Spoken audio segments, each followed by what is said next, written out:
ظلم کی انتہا۔ اسسٹنٹ کمشنر سہون شریف نے سیلاب متاثرین کے لیے آنے والی امداد مقامی جالے کی کاٹن فیکٹری کے گودام میں چھپا کے رکھی تھی، جس کو عوام نے گودام کے تالے توڑ کر اپنی مدد آپ کے تحت وہاں سے نکالا۔ ناظرین، یہ ہم آپ کے سامنے وہاں کے یہ مناظر بھی پیش کر رہے ہیں جو یہ ظلم کی انتہا ہوئی ہے۔ مزید جو اس ویڈیو میں انفارمیشن ہے وہ ہم آپ کو وہاں کے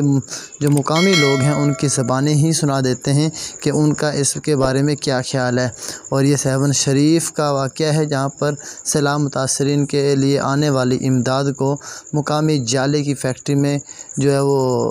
اسسٹنٹ کمشنر نے چھپا کے AC7 عبدالرحیم قریشی جو ظلم بوڈ متاثرین جو سامان لال کاٹن فیکٹری 7 کے برساں اتنے لکائے وٹو جتے گوٹھاڑن نشاندہی کرے یہ تالا گودام جا ٹوڑے یہ ٹینٹ تبو ہزارن کے تعداد میں کڈھن یہ DC جا مشورو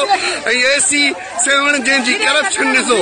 یہ بوڈ متاثرین جو سامان پان لکائے کھپاڑ لگان جو اج نشاندہی کرے گوٹھاڑن یہ چھاپو ہڑايو جتے اساں میڈیا ٹیم پہتايون جتے ہزارے کٹا راشن جا ٹینٹ تبو نکال